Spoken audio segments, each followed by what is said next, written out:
পারেনি পারবে কবে ইমামের বেতন আজও পারেনি পারবে কবে ইমামের বেতন মার্বেল পাথরে উঠিল সে যে মসজিদেরই গড়ন মার্বেল পাথরে উঠিল সে যে মসজিদেরই গড়ন আজও পারেনি পারবে কবে ইমামের বেতন আজও পারেনি পারবে কবে ইমামের বেতন। এই দুনিয়ার বুকে প্রত্যেকটা পাড়াতে দেখবেন বড় বড় মসজিদের মাঝে মাঠ করে রেখে দিয়েছি, আর বছরে একবার করে জলসা দিই। বাইরে থেকে একটা বক্তাকে আনলে 20,000 টাকা ভিজিট দিতে হয় 2 ঘন্টার জন্য। আর নিজের ইমাম সাহেব কি করি, সারা মাস যদি ঝড় আসুক বৃষ্টি আসুক 5 ওয়াক্ত নামাজ যদি 1 ওয়াক্ত কামাই করে, মসজিদ কমিটি মিলে বিভিন্ন রকমের আলোচনা করা হয় কি যে ওই ইমাম সাহেবটা চেঞ্জ কর। আর সেই স্টেজে আমাদের ইমাম সাহেবকে আমরা সভাপতি বানিয়ে তার হাত থেকে 20,000 টাকা ভিজিট অন্য লোককে দিই। আর সেই ইমাম সাহেবের মনে কি কষ্ট, তাই কবি ছন্দের মাধ্যমে প্রতিশ্রুত মসজিদের পাশে জলসা করে বক্তা আনিয়া ইমামকে রাখি মঞ্চে সভাপতি বানাইয়া ইমামকে রাখি মঞ্চে সভাপতি বানাইয়া মসজিদের পাশে জলসা করে বক্তা আনিয়া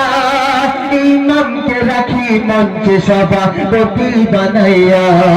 ইমামকে রাখি মঞ্চে সভাপতি বানাইয়া ওই জলসা দেখো লক্ষ টাকার কত আয়োজন ওই জলসা দেখো লক্ষ টাকার কত আয়োজন আজও বাড়েনি বাড়বে কবে ইমামের বেতন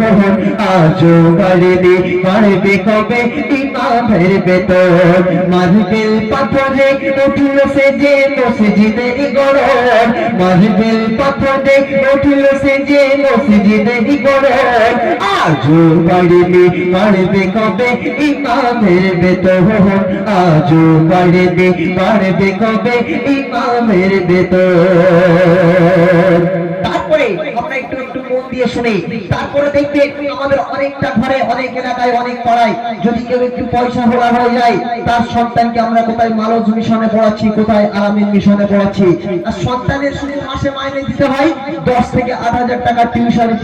ফি দিতে হয়। আর একটা ইমাম সাহেব যদি 5,000 টাকা মাইনে পায়, তার সন্তানটা কোন জায়গায় পড়বে একটু ভেবে দেখুন। ওই ছন্দের মাধ্যমে প্রতিশ্রুত আমার ছেলে মেয়ে পড়ে অনেক নামি স্কুলে 8,000 টাকা বেতন লাগে প্রতি মাস এলে 8,000 টাকা বেতন লাগে প্রতি মাস এলে আমার ছেলে মেয়ে পড়ে অনেক নামি স্কুলে 8,000 টাকা বেতন লাগে প্রতি মাস এলে 8,000 টাকা বেতন লাগে প্রতি মাস এলে ইমামের ছেলে স্বপ্ন পূরণ হবে ভাই কেমন ইমামের ছেলে স্বপ্ন পূরণ হবে ভাই কেমন আজও বাড়েনি বাড়বে কবে ইমামের বেতন আজও বাড়েনি বাড়বে কবে ইমামের বেতন মার্বেল পাথরে উঠিল সে যে মসজিদের